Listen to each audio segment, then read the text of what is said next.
Sveiki!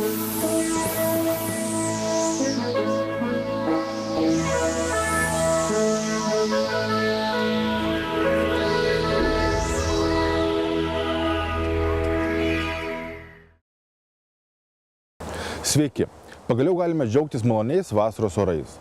Vakarai šiltai malonūs, jaukus. Pavakaroti medžioklėje vienas malonumas. Šiandien keliaujame kur dar karščiau, į tolimąją Zimbabvę. Svilinant ekstremaliam karščiui, atsiduokime alinančioms krokodilų paieškoms. Kaip grupelei lietuvių, sekėsi medžioti krokodilą paslaptinguose Afrikos medžioklės plotuose, jau netrukus reportaže.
Crocodile it's not an easy hunt. It's definitely a very precise, it's an extreme precision shot, more so than even the hippo. The advantage as opposed to the hippo is that at least you typically find them, you try to find them on a sandbank where you can set up the situation a little bit more, you can do a lot more prep work and have time on a specific spot. Whereas hippo can move around in the water a lot more, and you can be dealing with movement on the water, the wind, and all those things to come into it. But Zane's obviously just done a crocodile. It's a very successful one, and it's shot a monster crocodile. So I think it'd be good that he speaks about it and tells us how that hunt went. You just leave this here now. At the moment, longest, biggest crocodile what you shot? The biggest crocodile I've ever taken is a 15-foot crocodile, which is literally 5 meters, which is a very big crocodile. It's a huge crocodile, and a crocodile that big is probably just over 100 years old. The average crocodile around around 12 foot is about 70 years old. So that's sort of the benchmark you look at. You want to try and shoot something 12 foot and up, so 4 meters and bigger. And they are 15-footer is a monster, and you don't see those every day. The area that we hunted for hippo and croc on this last safari are good for both of those, and you should expect trophy quality. Especially if you spend some time there, you can shoot a crocodile of at least 12 foot and up, if you really take the time and make the effort.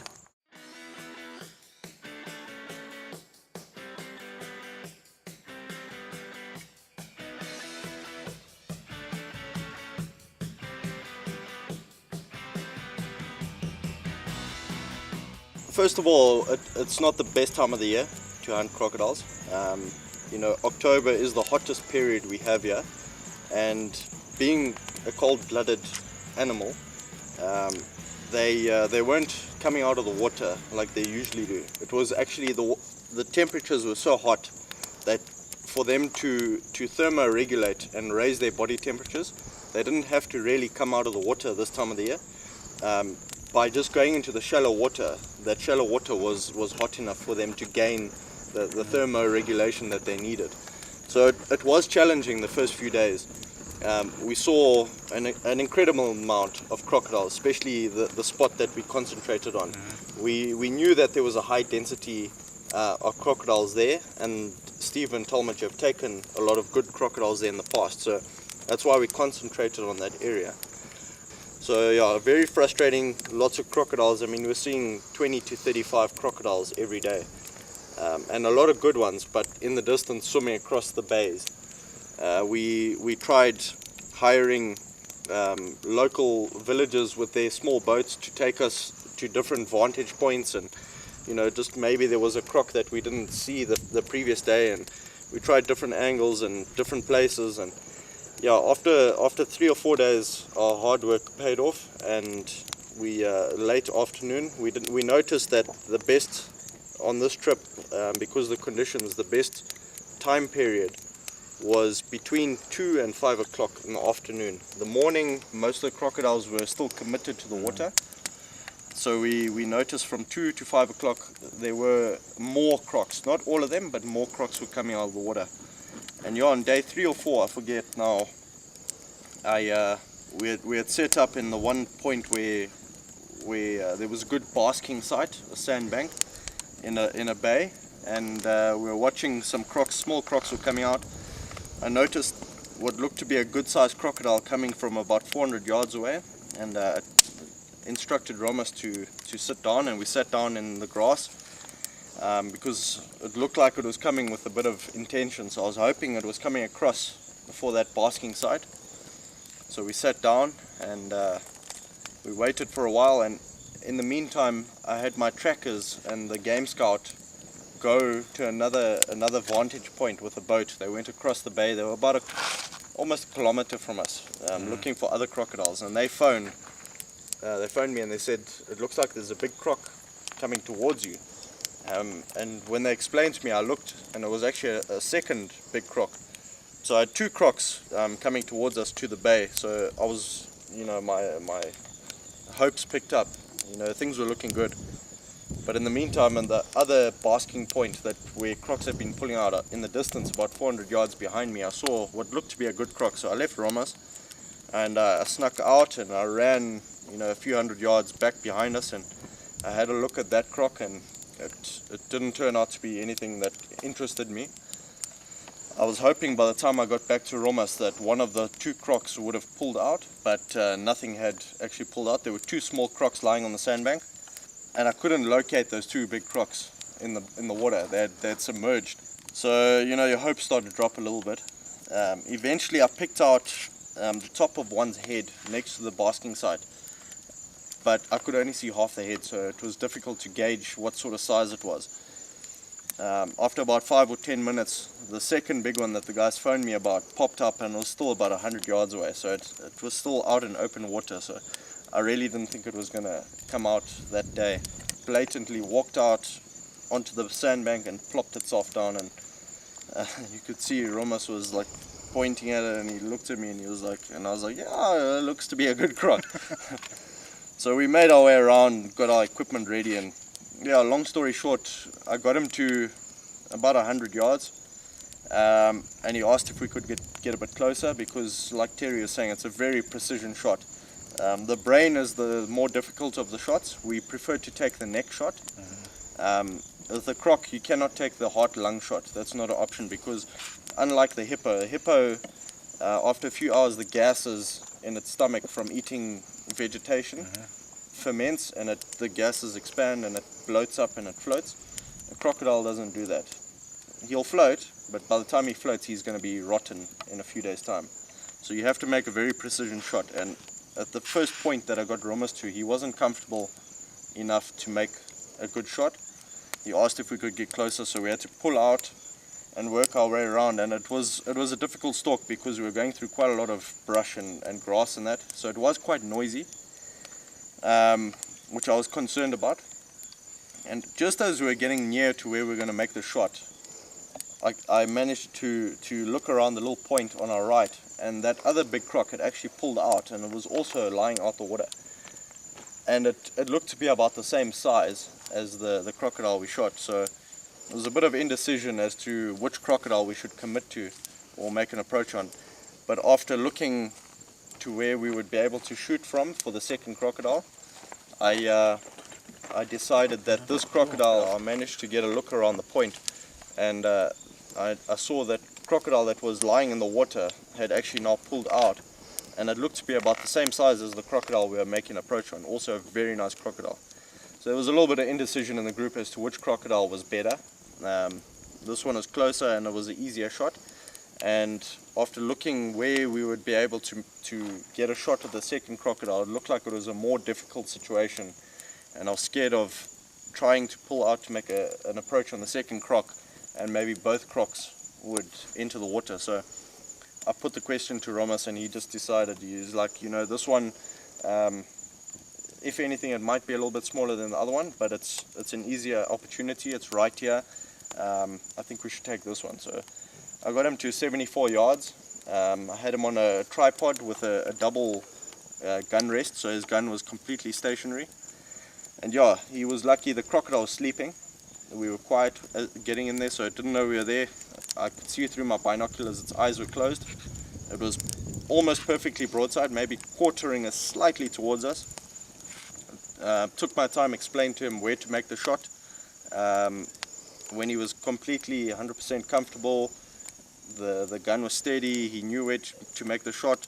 I instructed him to take his time and make a precision shot, and that's what he did. The croc never moved, and at the end result, after 3 or 4 days of hard work in that extreme heat and covering a lot of territory, is he had a nice, you know, I think it was 4.3 meter crocodile.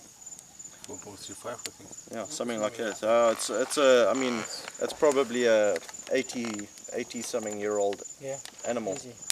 And he did a fantastic job. He made a good shot, and it was a good hunt, a good experience. We worked hard for that one.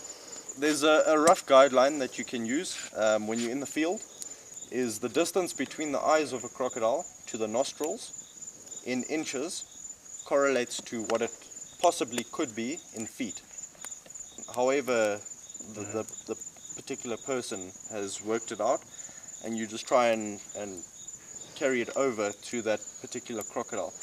But you know, if you got a croc out the water, it's a little bit easier. You can see they've got a nice big thick neck. They carry a lot of mass in their face, and that they got those bumps on their heads. They've got like the bosses of the buffalo, those gnarly features in that. If you're lucky enough to have its mouth open, you can look for nice thick and teeth. Identifying teeth, not thin little needles. But yeah, just that overall mass and the bumps on the head, and that is what we're trying to look for. And where is the best shot? Explain to the neck, but how to just in advance to say to guys, before you go hunting crocodile, you must know where exactly to shoot. Yeah. So how you explain to so yeah, if you hunters? Yeah, if you pretty much, there are some very good shot placement books around. Kevin Robertson, The Perfect Shot, an African, he actually is Zimbabwean, he has made a very good book that you can, I'm sure, order offline, and that explains everything, and it has the diagrams with the skeleton showed in and the vitals and that. But yeah, the easiest way to think about it is if the crocodile is perfectly broadside, if you follow the smile of a crocodile, it comes across, up a little bit, and then back. Where that line ends, anywhere from that line to a foot and a half behind that line, in line with it, will be the spine. So you have got a margin of error if you pull the shot left or right, because the spine is obviously horizontal. So like we always explain to the guys, just look for the smile, and from that smile just come back a few inches to be safe, because you don't want to shoot too far forward and hit the jawbone. Just come back a few inches and just in the middle of the neck pretty much. Some of the crocs have big scales in the middle of their neck. So if you have that and the guy has a good pair of binoculars or something, you can explain to him, Okay, can you see that nice big round scale in the middle of his neck, 4 inches behind the smile? And then that's a nice reference point for him to aim for. But yes, definitely the neck shot is the safer way to go. And you're a lot more sure as the shot goes off if it's a good shot or a bad shot. Because if you've broken the spine, he shouldn't be able to move much in the back legs and that. If he can move in the back part, then it's not a very good shot. And then you need to be putting in some follow-up shots to secure him before he goes in the water. Because if he makes it to the water, you've got problems on your hand. Nuo rugpjūčio 15 dienos prasidėjo ančių bei elnių medžioklės. Jau galime medžioti didžiąsias ir rudagalvės antis, dryžgalvės ir rudagalvės kryklės, klikuolės ir kanadinės berniklės. Norint namo grįžti su laimikiu, reikalingas ypatingai geras taiklumas. Gera žinia visiems, norintiems tobulinti savo šūvio taiklumą ir įgyti daugiau šaudymų praktikos. Kur ir kokia šaudykla atvėrė duris, netrukus reportaže.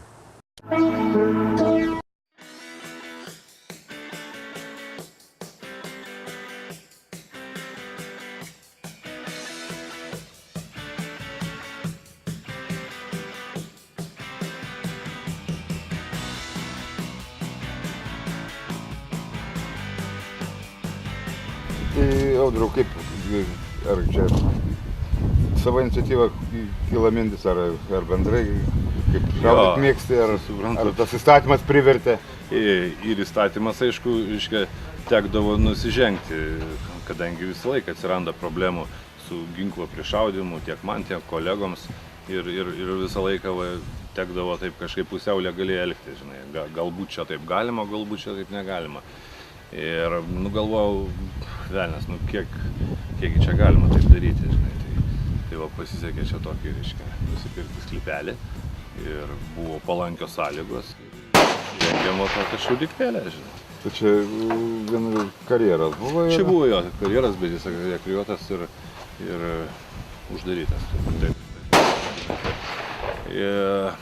Ką, daug čia darbo padarėm. Ne, tai darbo, tai daug, man. Čia buvo toks visiškas šiukšlynas, šiukšlės viskas, čia kas norėjo tas kasė, kas norėjo tas pylė. Tai čia daug įdėjom darbo, kol viską įvežėm tą šiukšlės, aišku, tada žemių darbai, čia 1000 kubų, buvo permesta. Ką, po biskį ūkelį turiu, žinai, dirbom, tai kaip tik turėjom į žiemą laisvesni buvom su vyrukais, tai savo jėgom ir darėm ir pastatėm. Tai vienu žodžiu, o kaip nuomonė tavo dėl įstatymą? Ar čia gerai padaryta, kad medžioklės plotuose prišaudyti šautuvą, pavyzdžiui, negalima, dar kažkas nors? Na, prišaudyti turbūt šautuvą galima. Ne. Negalima prišaudyti. Man rodos, kad galima daryti ten kelis šūvius, tai prišaudimas, bet lėkštelių šaudyti ir visų kitų taikinių turbūt ne. Aš nežinau, man atrodo, kad tai pernelyg tokia priemonė, perteklinė. Bet tai pagal ginklų įstatymą čia. Jo. Na, ką turim, tą turim dabar. Kai bus ateity, tai bus. Dabar esu laimingas, kad įsikūriau ir savo tokią vietą, ir čia gali susirinkti draugai ir žmonės. Šiaip nebūtinai draugai, čia su draugės, ar bendrai čia darės kažkaip tai. Na, aš čia pats iniciatorius, bet draugaujam su visais ir vienu kitų rajonų, tai bendraujam, keičiamės ir panašiai. Manau, kad čia vietos visiems užteks ir bus rami vieta, kur praleisti laiką, nes iš tikrųjų prieš darant šūvį į žvėrį juk reikėtų pasitreniruoti, klausykit. Ir čia per neilgą, darbą čia jau esam matę tikrai medžiotojų, kuriem daug, trūksta dar darbo. Gerai, dėkui Audriau ir gerai, kad daug lankytojų būtų. Dar šašliukinę pastatysi. Jo, čia viską mes turėsim, čia dar daug projektų, žinai, daug darbų, bet jau dabar galima šaudyti, tai kviečiu ir jūs nepamiršti atvažiuoti. Jo, kada pro šalį galėsim, čia turim visokių įdomių vamzdžių, galėsim pašaudyti. Gerai. Šiandien tiek. Susimatysime lygiai po savaitės. Kas tai dabar prisijungėte prie mūsų ir nespėjote pamatyti laidos, nieko tokio. Ne tik šią, bet ir visas kitas laidas rasite mūsų tinklalapyje tauroragas.lt arba internetinėje svetainėje LNK Go. Gerų medžioklių, gražių akimirkų ir iki. medžiotojai.